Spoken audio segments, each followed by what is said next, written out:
नमस्कार, मेरा नाम है विवेक सिंह राजपूत और आप देख रहे हैं संवाद। आज हम बात करेंगे देश की जनसंख्या को कंट्रोल करने के लिए कानून लाने की बात चल रही है। और जब देश में किसी भी नए विधेयक या नए कानून पर बात चले और विवाद ना हो, ऐसा तो हो ही नहीं सकता।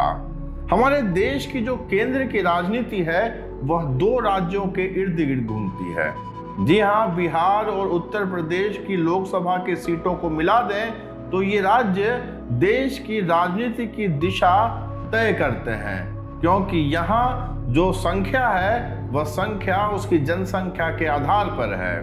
मैं जनसंख्या की बात कर रहा हूँ, इसके लिए मैं एक छोटा सा उदाहरण देके शुरुआत करूंगा। क्या कभी आप त्योहारों के दौरान रेलवे स्टेशन पर जो यूपी और बिहार की तरफ ट्रेनें जाती हैं, क्या कभी देखा है आपने? वहां उन दिनों उन ट्रेनों के अंदर पांव रखने की जगह तक नहीं होती है।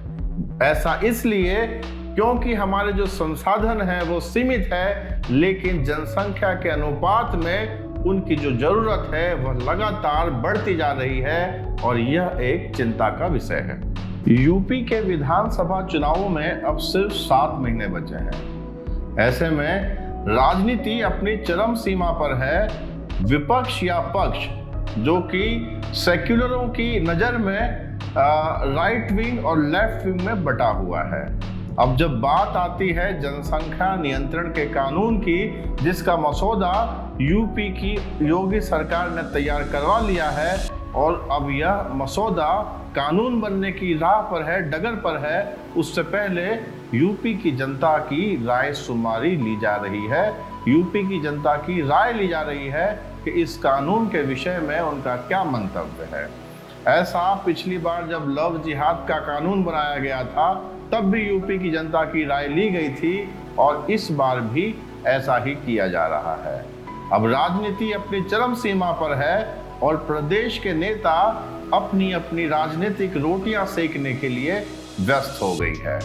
कहीं मौलवी और मुल्ला यह बयान दे रहे हैं कि हम मुसलमानों को तो सरकारी नौकरी मिलती ही नहीं, इसके लिए हमें इस कानून से कोई फर्क नहीं पड़ता, लेकिन वह यह भूल जाते हैं कि जनसंख्या नियंत्रण का सीधा असर पड़ता है हमारे संसाधनों पर, जो कि यूपी की तुलना में यूपी में जनसंख्या का विस्फोट अगर इसी तरह बढ़ता रहा तो आप खुद अंदाजा लगा सकते हैं कि जितने भी कुदरती संसाधन हैं या जितने भी हमारे रेल हैं, सड़क है, कितनी भी परियोजनाएं हैं, उनका फायदा जनमानस तक तभी पहुंच पाएगा जब जनसंख्या के विस्फोट को रोका जा सके। इसमें बाधा कौन है?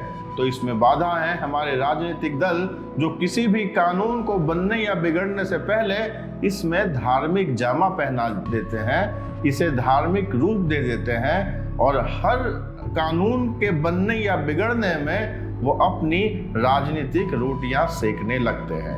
अगर आप राजनीति कर रहे हैं तो आपका यह काम है, हम मानते हैं कि आपको मुद्दों की जरूरत होती है, मगर मुद्दों को खंगालना चाहिए विकास के लिए, लोगों की जरूरतों के लिए। लेकिन बात यहाँ अटकती नहीं, बात यहाँ शुरू होती है कि हर कानून को हिंदू और मुसलमान का रंग दे दिया जाता है।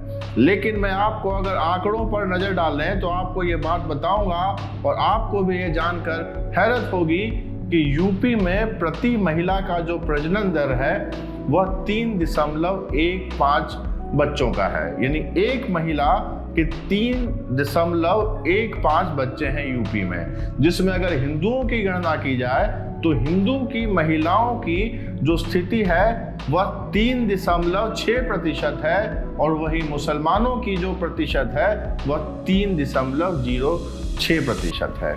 यानी कि दोनों की संख्या में या दोनों में कोई बड़ा डिफरेंस नहीं है, लेकिन इस कानून को मुस्लिम विरोधी बताया जा रहा है।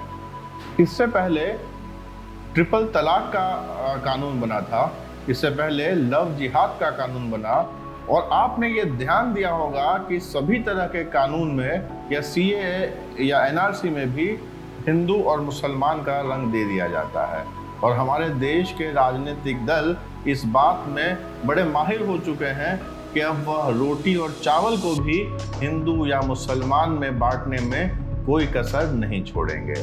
अब बात आती है यूपी में जो जनसंख्या नियंत्रण के कानून पर बात चल रही है, जो मसौदा तैयार हुआ है, और उसे देखते हुए दूसरे कई राज्य जैसे कि असम के मुख्यमंत्री ने भी, और अब यह बात गुजरात में भी शुरू की जा रही है कि जनसंख्या के नियंत्रण के लिए कानून लाने की जरूरत है।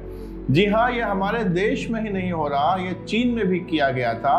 और जब जनसंख्या चिंता का विषय बन जाए तो उसे नियंत्रण करना जरूरी है आने वाले भविष्य के लिए। मगर उन मुल्ला और मौलवियों को कौन समझाए जो इसे भी हिंदू और मुसलमानों का रूप देने की कोशिश कर रहे हैं, जबकि आंकड़े की बात अगर मैंने की आपके सामने तो आंकड़े दर्शाते हैं कि मामला हिंदू या मुसलमान का नहीं है, मामला है शिक्षा का। ये मुल्ला और मौलवी यह बात कर कहते हैं कि हमारे बच्चे ना तो सरकारी नौकरी में हैं, ना ही किसी उच्च स्थानों पर।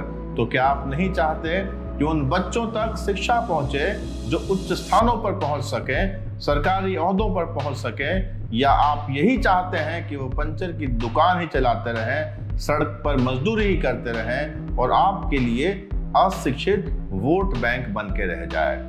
बात है उन लोगों तक ये बात पहुंचाने की, इस मुद्दे को पहुंचाने की कि जनसंख्या का नियंत्रण इस देश के लिए, आने वाले भविष्य के लिए, देश की संपदा के लिए, हमारे जो भी सोर्सेज हैं उनको बचाए रखने के लिए जरूरी है। और इसलिए कानून लाना भी उतना ही आवश्यक है, क्योंकि अगर कानून की भाषा देश के लोग समझ जाएं तो ही देश के भविष्य के लिए यह सही होगा। आप सभी मुद्दों पर संवाद के साथ जुड़े रहिए। हमने जनसंख्या नियंत्रण कानून पर अपनी राय रखी है, आप भी अपनी राय हमारे साथ जोड़ें, और अगर हम गलत राह पर हैं तो हमें सही दिशा देने की कोशिश करें।